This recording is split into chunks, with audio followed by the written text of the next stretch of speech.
The story you're about to experience is one of quiet strength, overlooked brilliance, and the kind of love that breaks before it rebuilds something stronger.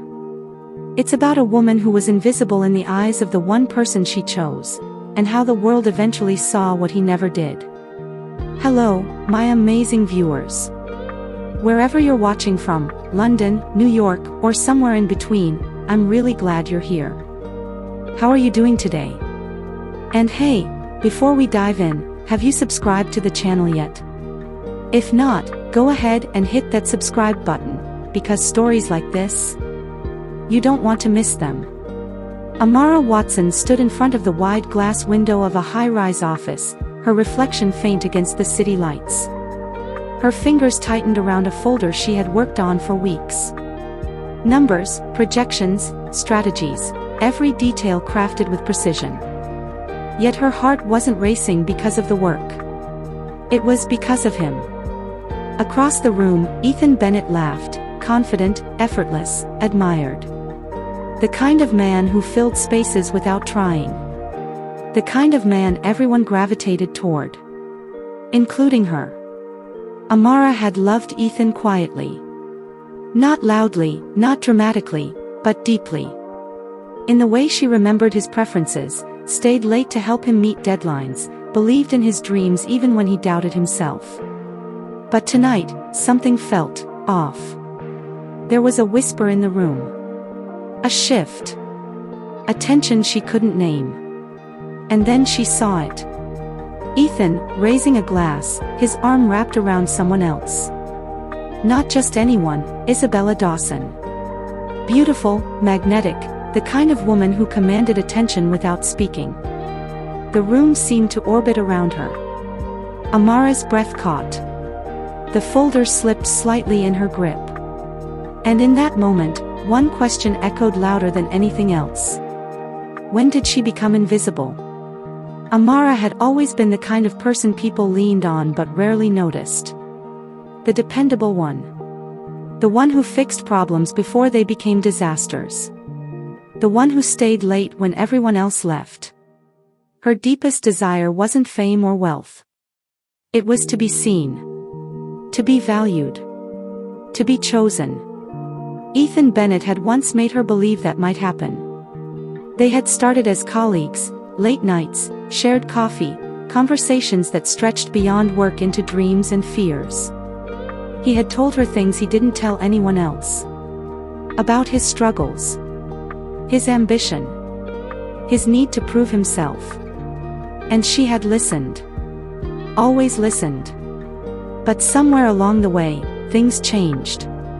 Ethan began to chase something else. Status, recognition, a life that looked impressive from the outside. And with that shift came distance. Enter Isabella Dawson. She was everything Amara wasn't, or at least, that's how it felt. Bold where Amara was reserved. Loud where Amara was quiet. Visible where Amara was not. Amara, you're amazing, Ethan had once said casually. But you don't really stand out, you know. It wasn't meant to hurt. But it did. Because hidden beneath Amara's calm exterior was a truth no one saw. She was tired of being overlooked. The night of the announcement changed everything. Ethan stood before the team, presenting a groundbreaking strategy, the same one Amara had built. Her chest tightened as he spoke confidently, receiving applause, admiration, recognition. Not once did he mention her name. Not once. After the meeting, she approached him. Her voice steady, but her hands trembling. You used my work. Ethan sighed, glancing around. Amara, it's a team effort. You know how this works. No, she said quietly. I don't think I do. He softened slightly, but not enough. Look, you're great behind the scenes. That's your strength. Behind the scenes. Invisible again. That night, something inside Amara broke. But something else awakened.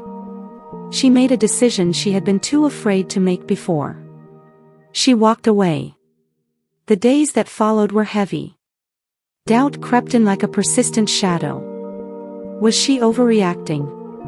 Was she not enough? But beneath the fear was something stronger. A quiet, burning determination. Amara began again. From scratch. She poured herself into building something of her own, a consulting firm rooted in strategy, innovation, and authenticity. No shortcuts. No borrowed recognition. Just her. The journey wasn't glamorous. There were rejections. Long nights. Moments she questioned everything. But there were also small victories. A client who believed in her. A project that succeeded. A voice that slowly grew stronger. And then, she met Daniel Harper. He wasn't flashy. Not like Ethan. But he saw things. Not just outcomes, but effort. Not just success, but potential. You think too small of yourself, he told her one evening after reviewing her work. Amara blinked. I think realistically. Daniel shook his head. No. You think based on how others treated you. That hit deeper than she expected. Because it was true. As months turned into years, Amara transformed. Not overnight. But steadily. Her company grew. Her name began to circulate in rooms she had never been invited into before. People listened when she spoke. They sought her out. They respected her.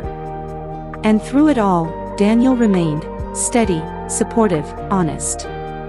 Their connection wasn't rushed. It grew through conversations, shared challenges, mutual respect. For the first time, Amara didn't feel like she had to prove her worth. She simply was. The turning point came unexpectedly. An international conference. A stage. A spotlight. And a name announced. Amara Watson. The applause was loud. Real. Undeniable. As she walked onto the stage, her heart pounded, not with fear, but with clarity. This was hers. Every step. Every struggle. Every moment of doubt she had pushed through.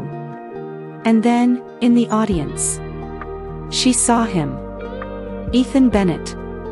Watching. Silent. After the event, he approached her. Gone was the effortless confidence. In its place, hesitation. You've changed, he said. Amara smiled slightly. No. I've become. He exhaled. I didn't see it before. I know, she replied calmly. There was a pause. Heavy with everything unsaid. I was wrong, he admitted. Amara studied him, not with bitterness, but with understanding. Maybe, she said. But I needed you to be. He frowned slightly. What do you mean? If you had seen my worth back then, she said softly, I might have stayed where I was. And I wouldn't be here. That truth settled between them. Not as blame. But as closure. Ethan's world had shifted too. The life he chased, the image, the recognition, had proven fragile. Isabella had left when the success faded. The applause had quieted. And for the first time, he understood what he had lost. Not just Amara. But the version of himself that valued something real. Amara walked away from that conversation lighter. Not because she needed his regret. But because she no longer needed his validation. Daniel met her outside, a soft smile on his face. You okay? He asked. She nodded. More than okay. He extended his hand. She took it. Simple. Certain. Real. In the years that followed, Amara's impact grew beyond business. She mentored young women. Spoke about self-worth, resilience, and the danger of waiting for others to recognize your value. Her story wasn't just about success. It was about awakening. About choosing yourself. About understanding that sometimes, being overlooked is not rejection. It's redirection. And as she stood once again before a crowd, her voice steady and strong, she said words that echoed far beyond the room. Your worth does not decrease because someone fails to see it. Sometimes, the world needs to lose sight of you, so you can finally see yourself. Because in the end, he didn't see her worth. But she did. And then, the world did too.